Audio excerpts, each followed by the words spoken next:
புகழ் புரிந்த இலோர்க்கு இல்லை இகழ்வார் முன் ஏறுபோல் பீடு நடை. பொருள்: புகழை காப்பாற்ற விரும்பும் மனைவி இல்லாதவருக்கு இகழ்ச்சியாக பேசுபவர் முன்னே ஏறுபோல் நடக்கும் பெருமித நடையும் இல்லை. ஐயோ Thiruvalluvar, you are always genius bro. என்ன மாதிரி எழுதி, என்ன மாதிரி படைப்பு. புகழை காப்பாற்ற விரும்பும் மனைவி இல்லாதவருக்கு, அதாவது ஒரு மனைவியின் கேரக்டரிஸ்டிக்ஸ், நடத்தை இல்லை குணம், பண்பு, ஒரு இல்லால் மனைவி எப்படி இருக்கணும்னு சொல்லிட்டு நம்ம ப்ரீவியஸ் குரல்ல தான் பார்த்தோம். அப்படி இல்லாத மாதிரி ஒரு பெண் ஒரு குடும்பத்துக்கு புகழை காப்பாற்ற முடியாத ஒரு மனைவியாக இருந்தால் ஏறுபோல் நடக்கும் பெருமிதம் நடையும் இல்லை. ஒரு ஆண், ஒரு கணவன் ஒரு மனைவி சரியாக நடந்துக்கல அப்படின்றப்போ அவனை பற்றி கேவலமாக பேசுகிறவங்க முன்னாடி அவன் ஏறு மாதிரி தலை நிமிந்து நெஞ்சு நிமித்தி நடக்க முடியாது அப்படின்றது தான் இந்த குறளோட பொருள். ஏறுனா நிறைய பொருள் இருக்குது. இந்த ஏர் கலப்பை ஏறு, அது வந்துட்டு நிமிர்ந்த நன்னடைன்ற மாதிரி. ஏறு நான் முடிஞ்ச அளவுக்கு ஃபோட்டோவில் போட்டு காட்டுறேன். அந்த ஏறு வந்துட்டு ஒரு ஷேப்பில் இருக்கும், அது நிமிர்ந்துக்கிட்டே இருக்க மாதிரி.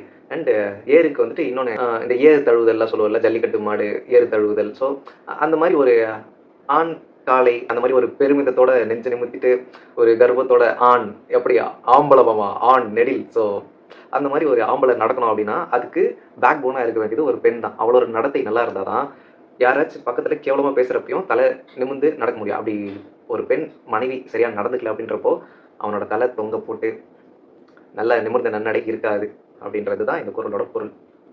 மனைவி கற்புடையவளாக அமையாவிட்டால் பெண்களுக்கு புகழ் தரும் கற்பு குணம் இல்லாத பெண்ணை மனைவியாக கொண்டு விட்ட ஒருவனை அதற்காக யாரேனும் ஏளனம் செய்தால் அப்படி ஏளனம் செய்கிறவர்களுக்கு முன்னால் அவன் ஆண் பிள்ளைக்குரிய கம்பீரத்தோடு நிமிர்ந்து நடக்க முடியாமல் தலை குனிய வேண்டியது தான்.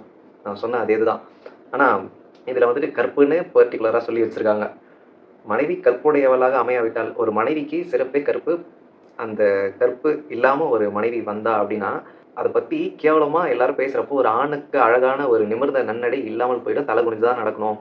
அதுக்கு ஒரு பெண் கற்போடு அந்த கணவனுக்கு கிடைக்கணும். பெண்களுக்கு புகழ் தரும் கற்பு குணம். பெண்களுக்கு புகழை தருவதே கற்பு தான். கற்பு தான் பெண்ணுக்கு அழகு.